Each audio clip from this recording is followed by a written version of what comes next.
Hey everyone. Hope you guys are having a great time. We're super excited to announce our next panel. I know all these people personally. I'm really excited because I've had conversations with a lot of these people offline, phone conversations, LinkedIn live streams. And so to have these people together, it's going to be a real treat. So we're going to jump into mental wellness venture capital trends. These are our panelists. And again, I'm really excited and I'm glad you're not seeing my face because I have such a big smile right now. It's really cheesy. So Christian Sullivan is the co-founder of Republic Labs. And Republic, as you know, is help produce this event. And one of their missions and one of the reasons why we at Peak Mindful wanted to collaborate with Republic, frankly, is because of people like Christian. Christian is someone I've known for almost 5 years now. I think we all have mentors in our life. He's a personal mentor. But why Christian's relevant for this event is, besides professionally, him being a very successful investor, both from an angel side, both from an LP side, and also in other kinds of innovations like crypto and other things. He's a big fan of the health and wellness space. In fact, one of our upcoming presenters today on the future of plant-based medicine came from Christian. It was a buddy of his that he's an investor in. It's really cool that Christian has this really good gap or divide, or I should say combination of, ROI mind, but also things that can do good for our society and our world. So it's really cool to see that. On my right on the presentation is Shria Lazar. So Shira Lazar, I make a joke, but she's probably the only person I know who's done more interviews than me. Probably done more interviews than anyone I know. But all jokes aside, she is an Emmy Nominated Media Host. She runs her own wellness venture called Peace Inside Live with an amazing teacher, Jordana, and entrepreneur. And she also runs a cool program called What's Trending. Now, this is pretty cool. Like, you can see what's trending internationally. It's on kiosks. It's on, some of the digital kind of advertising screens. It's online. Shira has probably spoken to more successful mental wellness related entrepreneurs, investors, and probably anyone in this conference. So I wanted to have her in this panel to get her perspective. Taj Eldrigde is doing amazing things with the LA Cleantech Incubator. And what's really cool is I connected with Taj a few weeks ago about this event. And obviously, when you think of, the LA Cleantech Incubator, you're like, wait, what? Wellness? How is that related? Believe me, there's a strong correlation with where clean tech's going and, how it can make you a better overall well-being kind of person. And I'll let Todd share more about this in our conversation. But outside of that, he's an active investor and mentor. He's also worked with several mental wellness companies as an advisor and other levels of involvement. So it'll be really cool. And then finally, like Christian, a personal mentor of mine, Balaji Gopinath. He's a general partner with Kubera Venture Capital, and he is someone who really understands themes like future work, corporate strategic innovations, and he's actually helped launch some very significant accelerator programs across the country, if not the world. He's been a chief advisor for Nike's accelerator. He helped launch the Turner Media Labs accelerator, and he's just a really well-seasoned individual. So looking forward to having a conversation with him as well.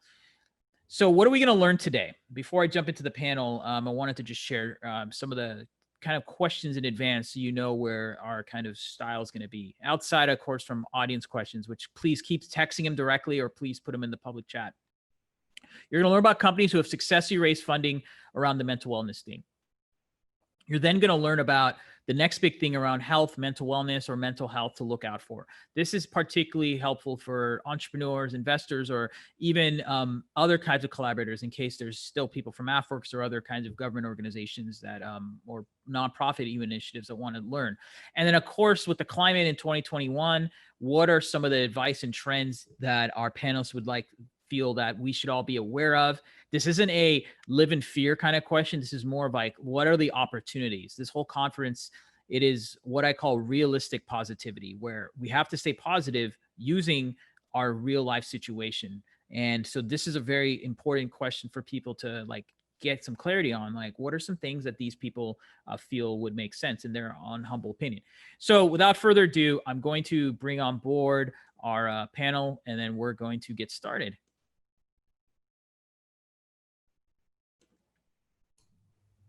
All right, so I'm going to unmute some of the people, and I know Balaji will be joining us momentarily.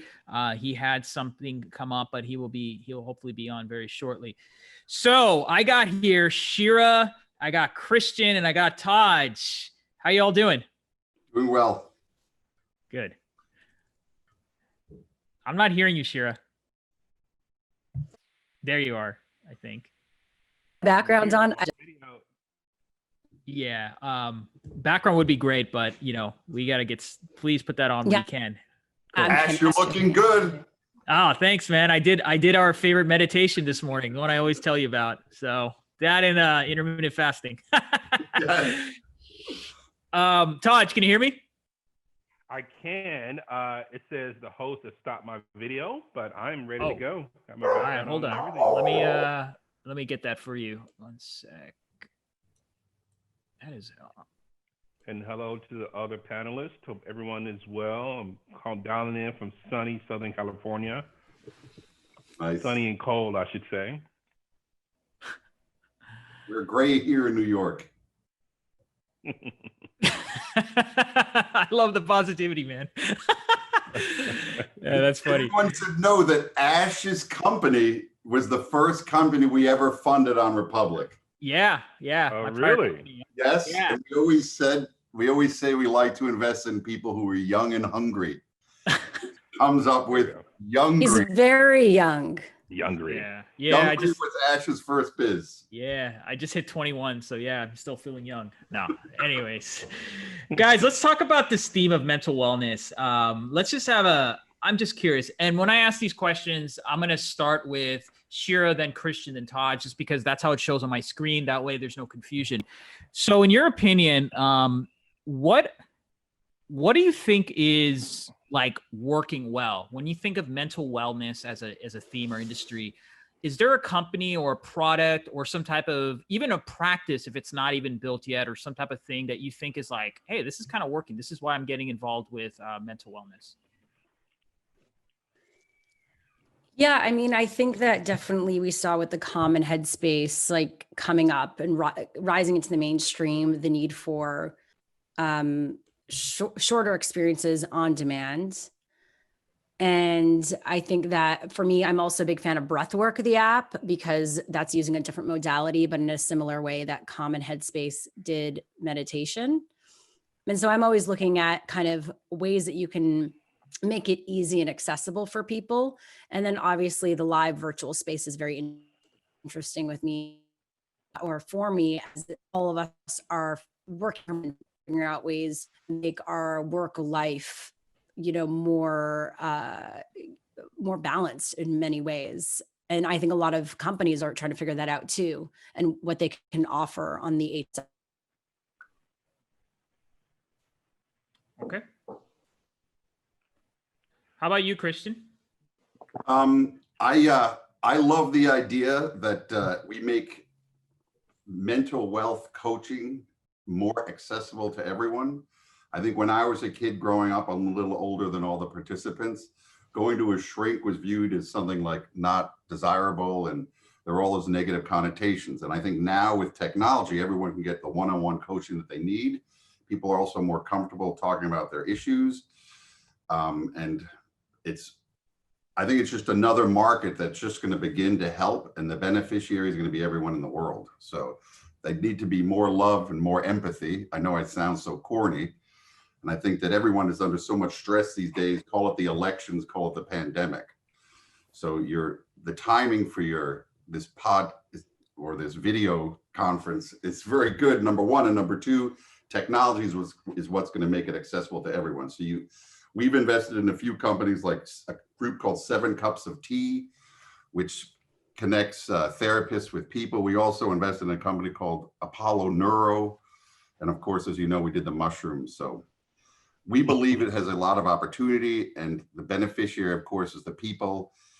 And because we're the first ones in, we get to sort of trailblaze, but also we get to step on all the landmines and help everyone else along the way through our mistakes. So okay. It's just beginning. We're not even the first inning yet, but the beauty is that the people are going to benefit. I agree. We're in spring training, literally. I do agree with you. I think we're on the early grasp of this whole kind of where mental wellness is going to go.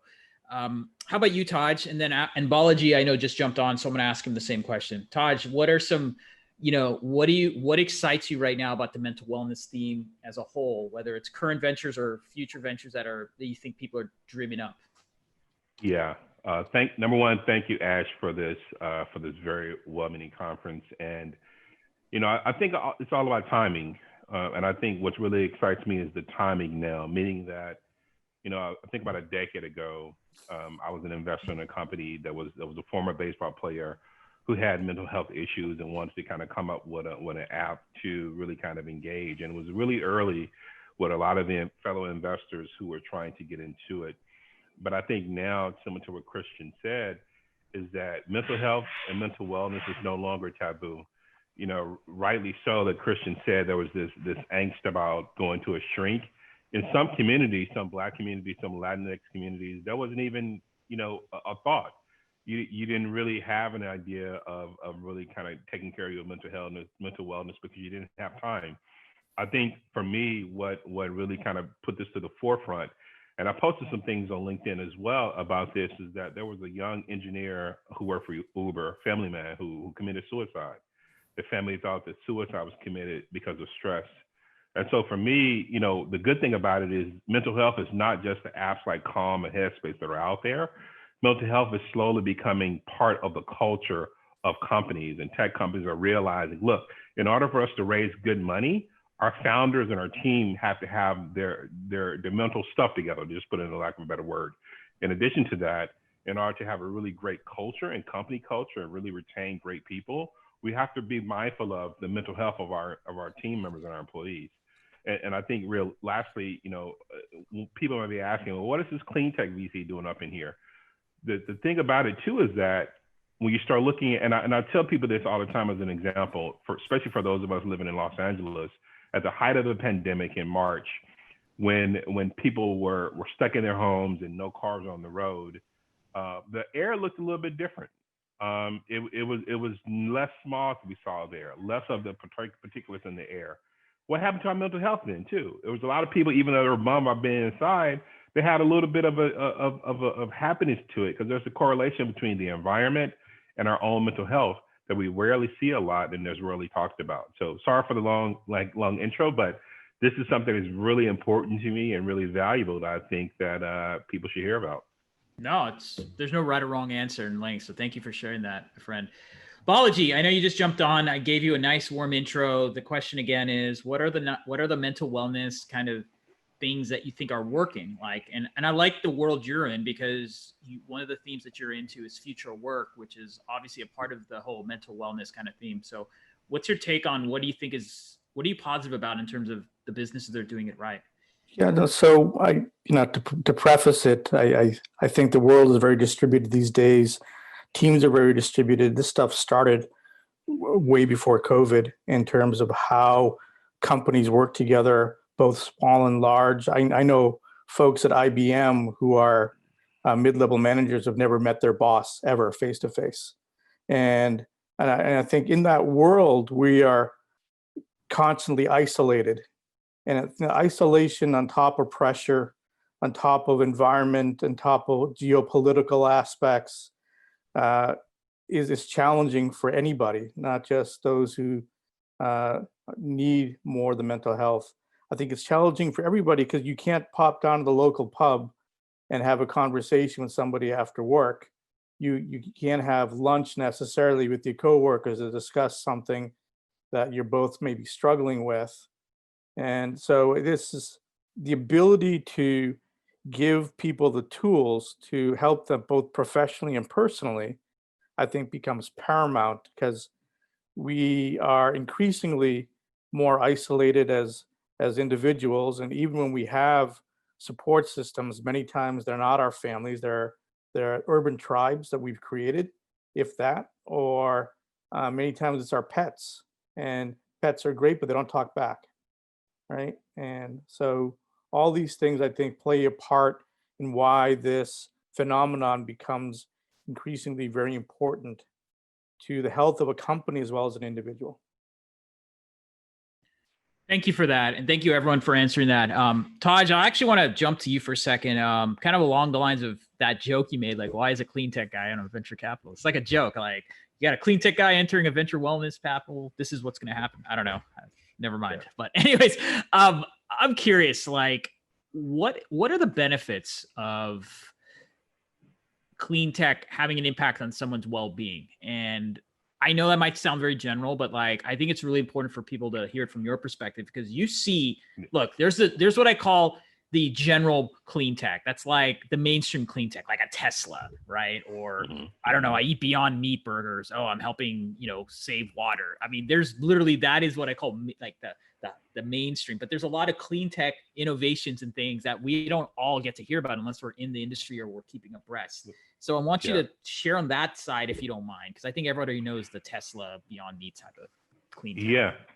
Yeah, absolutely. I mean, and I think that the key to is that before I got into clean tech, I was in apparel and mobile, and so I'm one of the people that I think the clean tech industry needs to talk to, which is a person who didn't subscribe to the whole let's be climate warriors or what have you. I got into it, and for me it was about let's talk less about how can climate justice and climate change impact our world and impact the animals that are here, but let's talk about how this can impact us as individuals. What amazes me, there are a number of diseases and a number of illnesses that are impacted by the environment, and we know this, and it's evident. But you never hear that it's talked about as one of the reasons that we should really focus on clean tech. In addition to that, of course, one of the things I always talk about, I'm an economist by trade, so it's all about economics too, because job creation is one of the main parts of it. And I can definitely tell you that there is a bit of hardship that comes with not being able to afford things, and it really hurts on your anxiety and mental wellness. And so I think from those two standpoints, both from a health standpoint, public health standpoint, and from an economic standpoint, clean tech and many other industries has an opportunity to really have impact with mental health and to move it forward. One of the things that I love about a lot of these industries is that I think Clean Tech 1.0 really kind of focused on, just like you mentioned, Tesla and what people kind of thought about what's traditional clean tech, mainly hardware-based companies or companies that are truly working with the government. I think now you have more companies that are out there that are doing some amazing things, whether it's building the type of products from shoes and shirts out of waste products like milk waste or ocean waste. Those things make you feel a certain way, make you feel good. And I always talk about the products that have intimacy, which are apparel and food. Those are two of the things that are definitely being impacted by clean tech, either by packaging or by materials that they're utilizing. And so I think that, I think that the benefit that we're seeing, and the reason why we're looking at the things that are happening on the mental health side within clean tech is because it impacts us directly.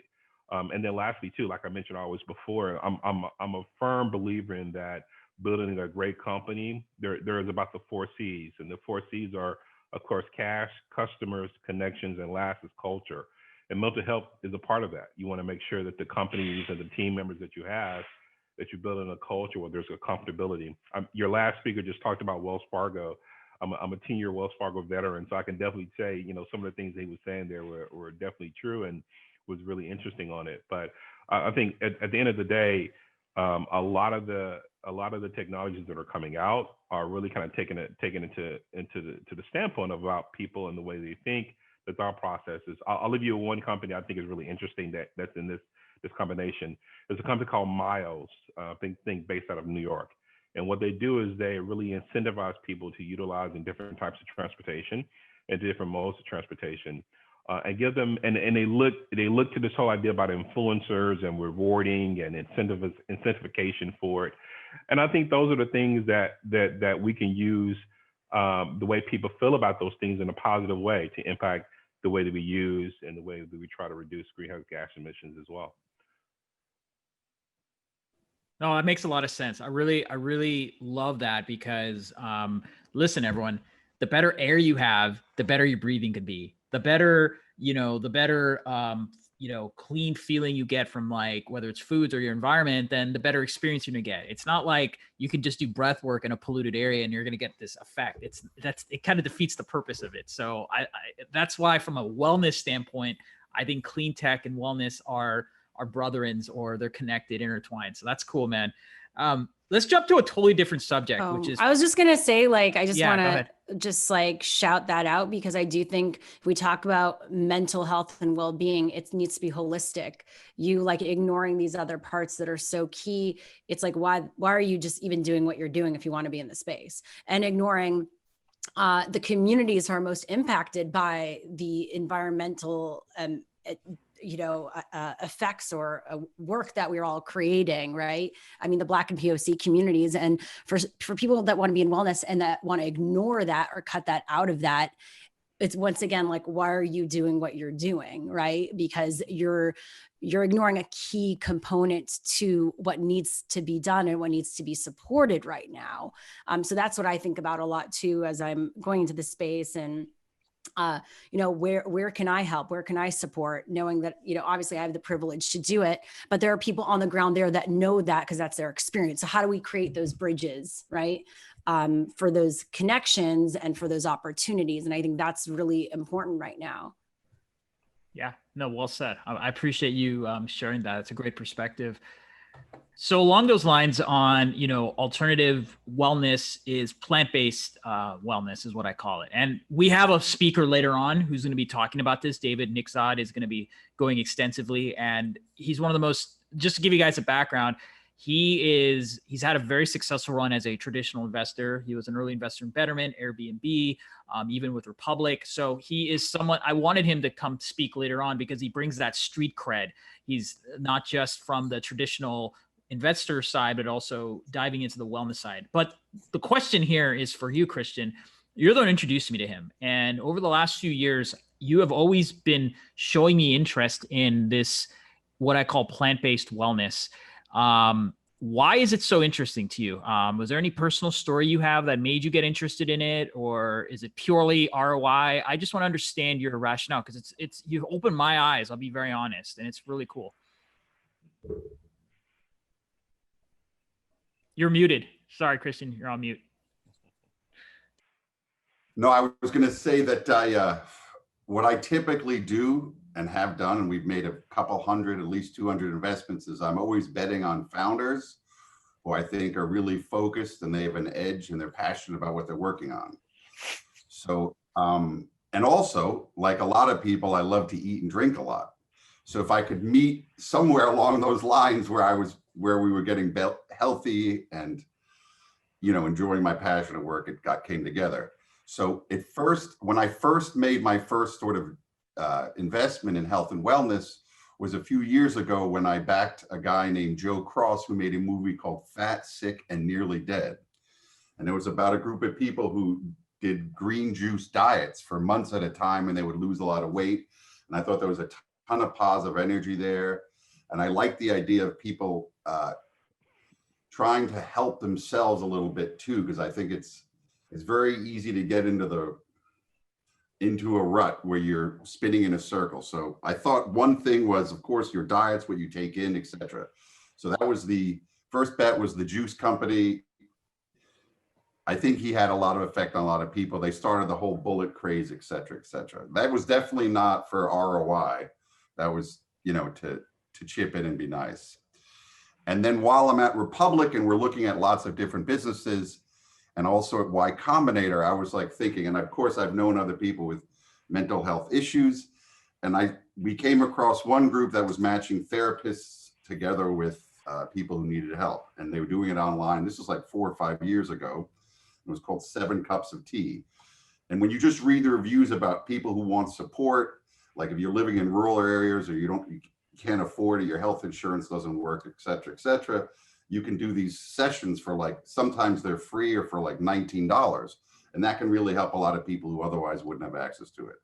But I guess I'm going off plants now. Let me bring back plants. So then more investments, et cetera. We looked at, and then of course you had all this in New York. I was living in Russia for a long time. I came home And then a few years ago, we had the big, and we still do have the epidemic with all the prescription drugs. And I was thinking there has to be a better way, because obviously they're taking the heroin addicts and they're putting them on another drug and then another drug. It's all chemicals, it's all garbage. And basically big business is just keeping people like lab rats. So I thought there's got to be a more natural way to help them.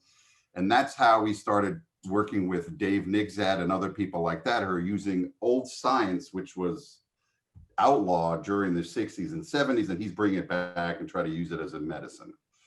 And we also did like plant-based cheeses. We did plant-based jerky. We do plant-based biltong. We have a kelp hamburger. So we're very much involved. Part of it is being in a new industry. Part of it is backing people who have a dream about, you know, they want their legacy to be that they brought the best kelp burger out. And I'm all for helping these people. And part of it is I feel very good about helping what could have a magnified effect on other people. So the plant thing came about because we met some very wonderful founders who had dreams to have a positive effect on the world. And it grew out of that. Love it, man. I love it. And I want, yeah, please go ahead. If you're the first one in a market, you're going to do well financially as well. And that's part of it. So I feel that my risk reward ratio is a lot better because I'm first money in, I'm taking greater risk. But you know, these companies that if you make 100 times your money, you only need 1 or 2 to hit. So I'm very comfortable doing it, and I'm meeting a lot more interesting people, and I'm learning myself every day. I mean, I don't know anything. There's no way I could know about all the companies I work in, but I have a relationship with the founders, and I'm basically betting on people anyway. So find me some nacho cheese that's made out of plants. I'll love you for it. I have a different perspective, Ash, as you probably Please. know. Yeah, please share. You know, as a vegan and some of the cooks, a lot of my own meals, I think a lot of this plant stuff that comes out are really designed to give the meat flavor to meat eaters to convert them. But if you feed people that have been vegetarian, vegan, some of this stuff initially, and even the Impossible Burger to me tastes like shit, right? Because it's not designed for a vegan or vegetarian palate that's been a vegan and vegetarian for a long period of time. It's designed for a meat eater to convert them to become plant eaters because it looks, bleeds, tastes like beef. So I think there are different perspectives on how you look at this. I think the conversion for health reasons and the planet reasons are great. I'm all for that. But the flavor spectrum and how these things are built, how these things are designed, and how they come to market, and who they really are targeting is going to take another evolution. Because there are things I'll try because it's vegan, that it's new to market, but I got to be honest, 60-70% of them still taste like shit. You just have to get used to it. I mean, I'm vegan, vegetarian, but yeah, some ones suck and some ones don't suck, just like anything. That's true. It makes it, but then it makes it like the one time you taste it, it'll turn you off for the rest of the times, right?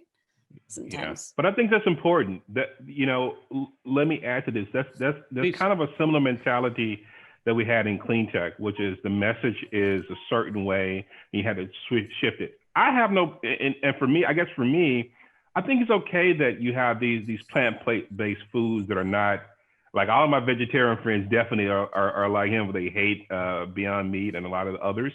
But I think it's okay, because if the goal is to get people who've never been down that pathway before towards the pathway, I think it's a good gateway drug for individuals, and it's a way to get people off of it. And of course, we're always looking at it from the production standpoint of it, you know, the reduction of greenhouse gas effects when using meat, and a lot of those other things is to get people off of it. But I definitely think that there's, you know, for where it is right now, you're going to have a situation where it's a bifurcated market, where you have some products that are for those people who are the first entryways to get into it. And then you have some products for those who are already there and want a little bit of different flavor palette. And I think it's okay to have both. And I think that's what makes this. 100% agree, Touch. 100% agree. Yeah. But I think going back to the mental health thing too, to add to it, and to I think to piggyback on what everyone's saying is that, again, and we know it, there is a correlation between a lot of food products that we're eating, how things are processed, and our mental health, right? So, I think all these conversations that we're having still go back into this whole idea about how can we be better as a country and as well, really, in the products that we're choosing, the products that are being available to us, and what the founders are creating with it as well. But to that point, Taj, a lot of these new products that are plant-based are becoming processed because it's a great way to sell, right? So Absolutely. Unless you're a label reader and know exactly how this shit is made, you're still putting crap in your body potentially. Right? Absolutely. To hold those companies accountable, I think. So this is so interesting. So I know Christian, you and I, and Balaji, you and I have had this lengthy conversation on food and what I feel is like real food and not. And I'm doing my best to not interject, but now you triggered something very positive in me, Balaji, when you just said that statement about the processing. So here's something for you all to think about. Okay, first off, if you are someone who's typically eating fast food and you don't have a healthy lifestyle, by all means, eating a Beyond Whopper is better for you than a Whopper at Burger King. I mean, you don't have to be a nutritionist to validate that. Like, fast food hamburger meat oftentimes is not the healthiest thing. So for that situation, I'm all for it. But if you want to go deep into some of these foods, I find it interesting that if you look at the research reports that are beyond some of them, they're funded by companies that kind of want you to not lose sight of, what they're about. So I'll give you an example. Don't you find it interesting that if you look up like some research reports on, is low-fat diets is the way to go, and you'll see that this is funded by like Nabisco, because they want you to buy low-fat fig Newtons. Literally, this was like the documentation if you look back in the day, or if you look at before the internet, like you look at tobacco companies and like the long-term effects of cigarette smoking and things like that. Conveniently, they're funded by, Philip Morris and stuff like that. My point is that I'm going to make a prediction here that, and again, I know we're talking about the food side at least, a lot of these companies right now, kind of alluding to what Christian had said, where he's like one of the early investors and believing things, to make the world a positive difference. But because it's such a new industry, there hasn't been that kind of diligence yet. Just like the way people are now scrutinizing soda companies, now scrutinizing tobacco companies, well beyond. I have a prediction that you're going to eventually see that with these plant-based foods, because I think plant-based for me is eating natural vegetables. Look, if I wanted to become full-blown, if I wanted to be the most ripped version of myself on plant-based, it is doable if I eat natural vegetables and things like that. But Ash, I mean, this comes back to, from mental healthness perspective and mental wellness, the additives, processed food, we know from the general mainstream of food and how processing affects your mental state. People have seen differences by getting off of gluten, by getting off of sugar, by getting off of all these other things. So from that holistic approach, I think it's imperative, if we're talking about mental wellness, to help people change their habits and become label readers, right? Because I mean, it could be as simple as that many times, in terms of what takes you down that dark mental path, or becomes that gateway to depression or low energy or a lot of things. And the gut, gut is obviously like, it's the second brain, right? And I think we don't talk about gut so much. And when I even started talking about gut with someone, I was like, I have a gut problem. Does that mean I fart a lot? Like, you know what I mean? Like, it feels really gross when someone says that. But I think that normalizing those conversations and destigmatizing it, saying like the gut is not a gross thing, it's something we need to focus on, because it does impact people's mental health, right? And it impacts a lot of your energy, your productivity. And the more we can have those discussions and mainstream it, the better, and then make it clear of like what's good for your gut, what's not good for your gut. But mainstreaming healthy eating, not for the sake of losing weight, I think more for the lifestyle element is really important. And then also making it accessible. Once again, you're talking about a lot of communities. it's like people are just trying to survive, right? There's a really cool, I should just check it out. It's like a supermarket, but KT in LA. I actually featured on my radio show, and this, like, I think she's late 20s or 30, started it because in her community in Los Angeles, it was like a desert, a food desert. Right. And really, she describes it not just like a food desert, but that's its own pandemic. Right. And so she's now finding farmers to deliver fresh food and fruits and vegetables to those areas that are like a lower percentage of the price. Right. And so I think finding ways for that to be more cost efficient. And I think as this becomes just like a technology, you know, the first rounds of a tech like a phone, you know, the iPhone or the iPod was really expensive, and then, you know, the more scaled it gets cheaper. But I think we need to be aware of this too as we look at that, where the better people feel, the more they'll say, oh, what else can I do to feel better? Oh, I could do meditation. Oh, I could do yoga. It becomes more like part of the routine because they're seeing other people in their community adopting it as well, not just people outside of their community that they know they don't have any connection to. So like, these are like the connections I look at. I should actually I'll put it in the chat, this I don't know if it's a nonprofit, but I was even thinking to myself, like, I would like to get a bunch of people together to raise money for this person to like spread it across the country in these communities, because it's such an obvious and great idea. So yeah. Yeah, to add on, I mean, I think all three of you have made some really great points, and it's actually ironically to us at Lacey, we invest in, you know, renewable energy, electrification of transportation, and circular economy, which also includes food. So to Ash's point, like we you know, I think personally, like Beyond Meat and all those products are okay, but like, for example, I think to one of you guys' points, I can't personally eat them because of the salt or the sodium that's in it is higher than just me just eating fruits and vegetables. And so I just rather do that and go on the whole diet.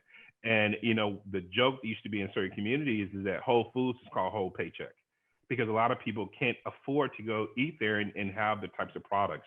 And so, like, for example, one of the investments that we've made at Lacey as one of our portfolio companies is a company that's using hydroponics and soil management to help people grow their own foods in apartments and in their buildings, what have you, to kind of push what you said, Ash, about, you know, really utilizing fresh fruits and vegetables as a way towards not only public health, but also mental health as well, because we know about the things that impact us with these processed foods and what have you.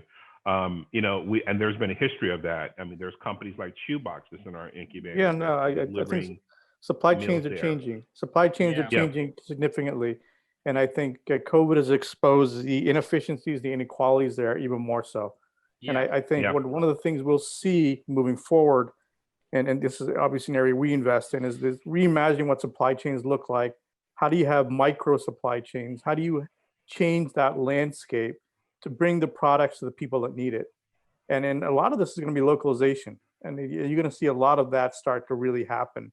And then, you know, there's good and bad for that, but I mean, I think that's has to be the case, and otherwise, you know, a lot of fruits and vegetables will go dark, and they will get kind of rotten in the supply chain path. Yeah, let's I'm gonna change the subject because I feel like we can talk about food for hours. Maybe someone's. By the way, that goes back to not just food, but going outside and touching, like feeling your food and being outside. And being part of the process is a bit of like an act of mindfulness in itself and meditation. Oh, for sure. I mean, these are all acts of mindfulness, especially when you can see and feel the ingredients, and obviously the healthier things that you put into your body, the better experience you're going to get. I mean, I say this to people that I coach on the mindfulness side, like, if you're going to do a dedicated program of meditation or some type of wellness, like, your temple, your body has to be better. If it's crap, then you're going to have a crappy experience.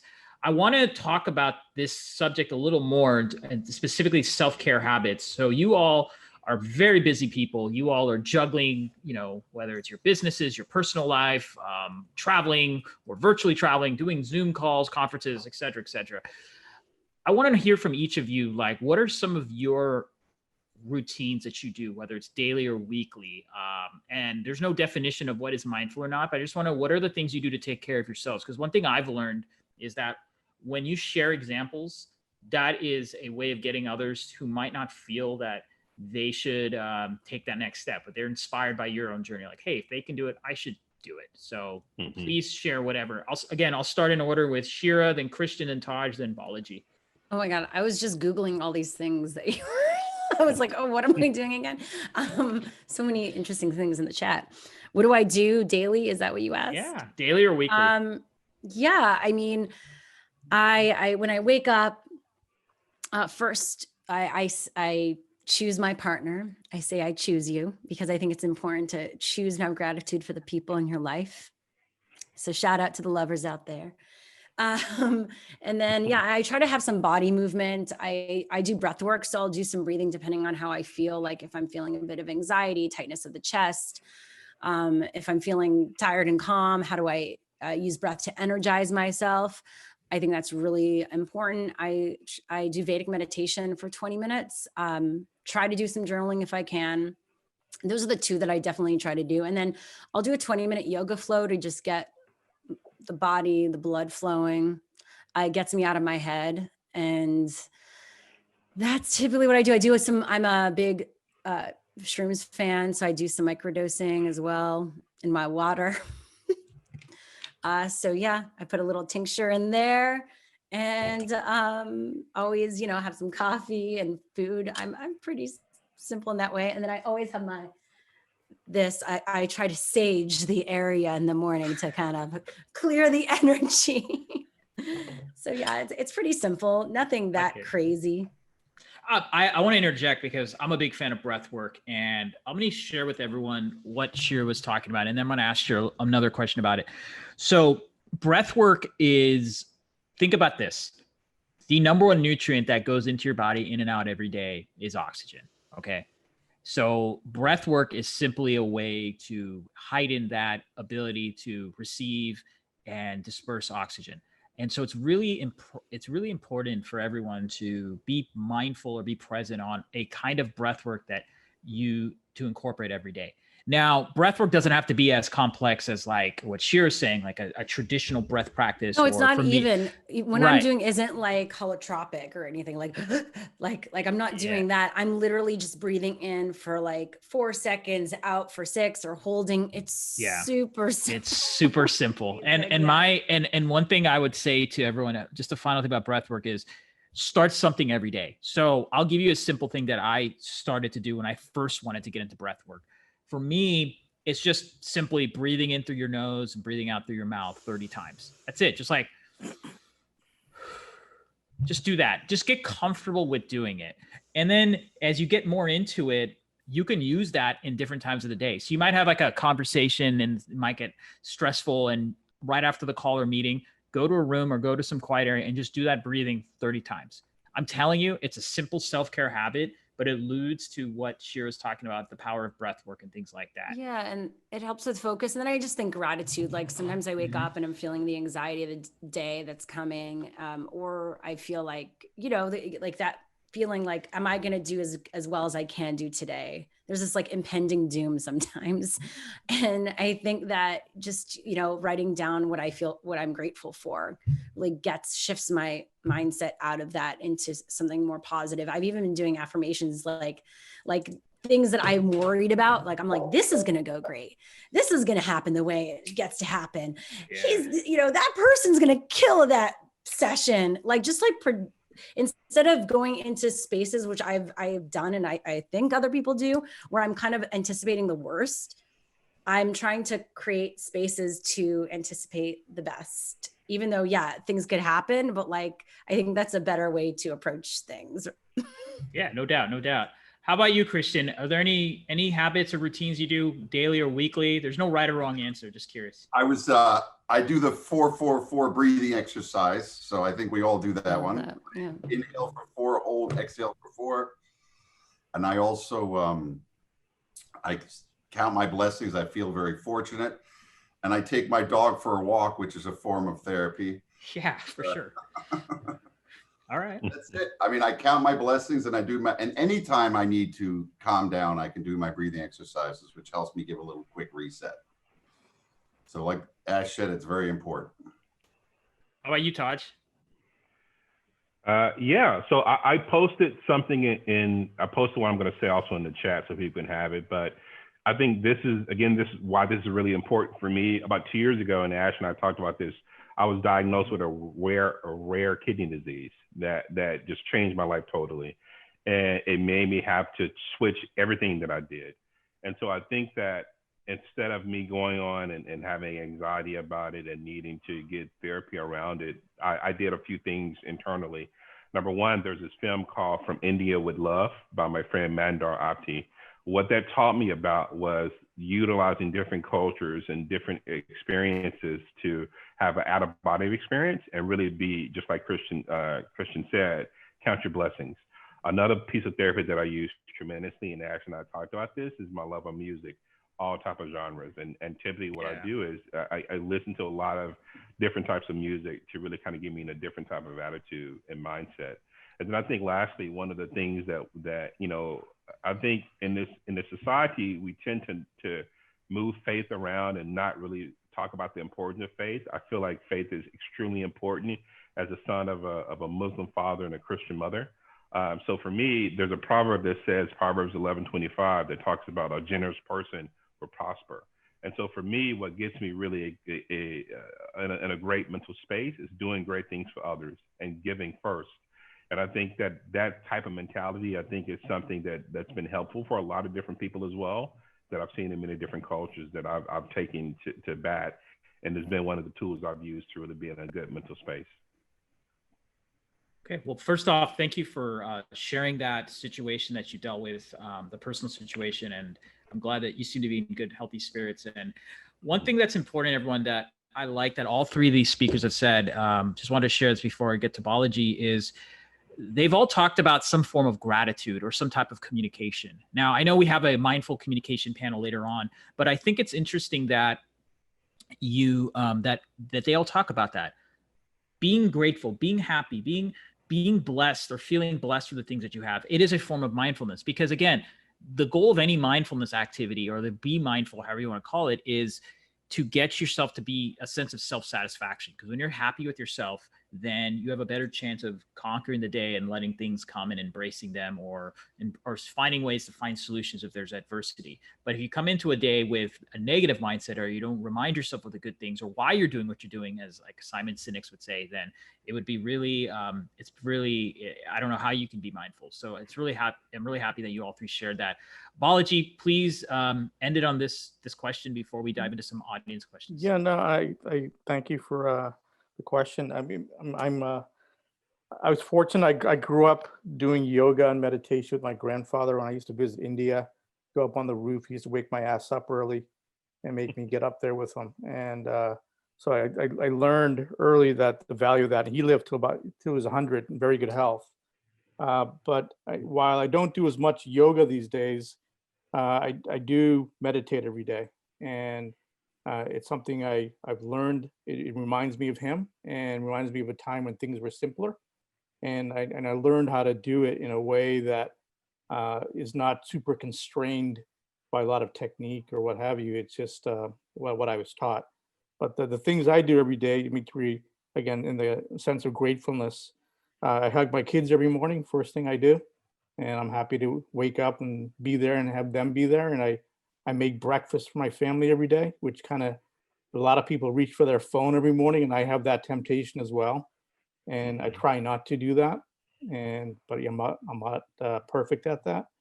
I shut off from 5 to 7, 100%, and focus on family and try to figure out what's going on in their lives. And I volunteer a lot. I've been involved in Big Brothers, Meals on Wheels, and a bunch of other things to Todd's point of giving back and paying it forward.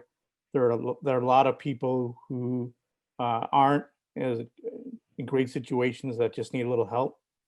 And and above all, I think the decisions I make, I always reflect back onto, am I being a good human by taking this action, saying something, or doing something? If I'm not, I try to check myself. And again, I'm not perfect, but 9 times out of 10, I think I catch myself from doing something stupid or saying something dumb or spiteful. And we as a firm, we as people that I surround myself with are all good humans. Anytime a good human is involved, I tend to want to participate. It's why I'm here with you. So I believe you're a good human. And those things are important. The more good humans, when you surround yourself with good humans, good things happen. And I think, and that's ultimately what I believe in, and how I look at everything to keep myself grounded and keep myself in check. We won't invest in people we think aren't good humans. We won't take money from LPs that we don't think are good humans. And you got to trust your spidey sense. Everybody has it.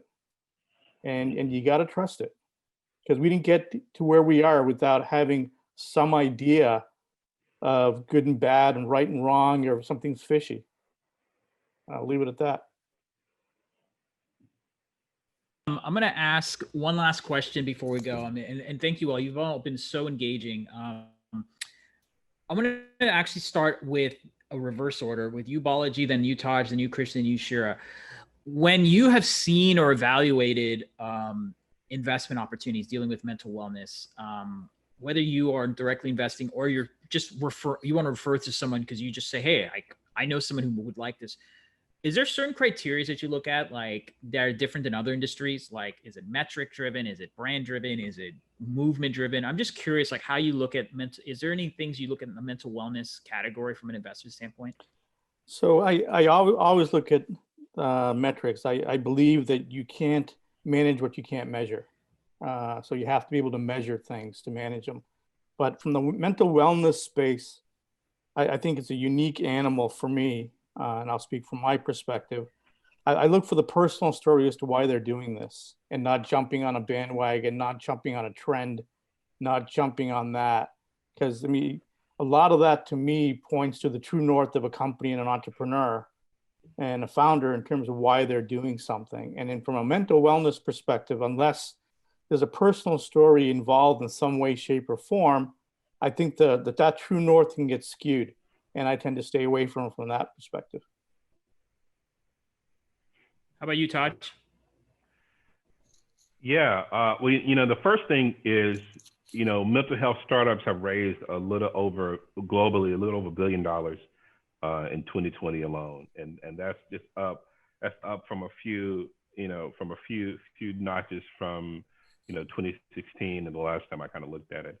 And I think the interesting thing that for mental health startups is that you have to, unlike many other companies, what I tend to look for is you have to build a sense of community as well, because there has to be a sense of trust in it. Again, I always talk about in Cleantech, there's intimate products like clothing and food, but mental health startups are even more intimate because you're really kind of digging into the people. So there has to be, a sense of trust. And why would I trust this app or this startup? One of the first investments that I made, I think that's one thing we did get right, was the trust factor. We just didn't figure out a way to really kind of get the distribution of it in a model, because it was pre-iPhone.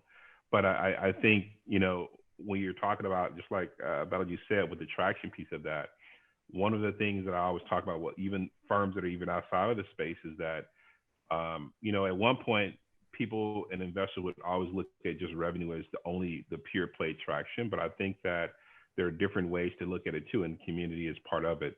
When I look at brands like Ayana Therapy, who's based here in LA, and that's a Techstars mental health company, or Therapy for Latinx, they both really kind of built this great community first of people who believe in their brand, who trust them, who trust their word. So when people ended up using or get referred by them, it's a lower customer acquisition cost that the company has to take into consideration, because they've built this sense of trust in the community. Thank you. How about you, Christian? You're on mute. Sorry, dude. What do I look for when I make the investments in the health and wellness space, right? Yeah. Well, I always start with always the founders. Do I believe them? Are they genuine and are they focused?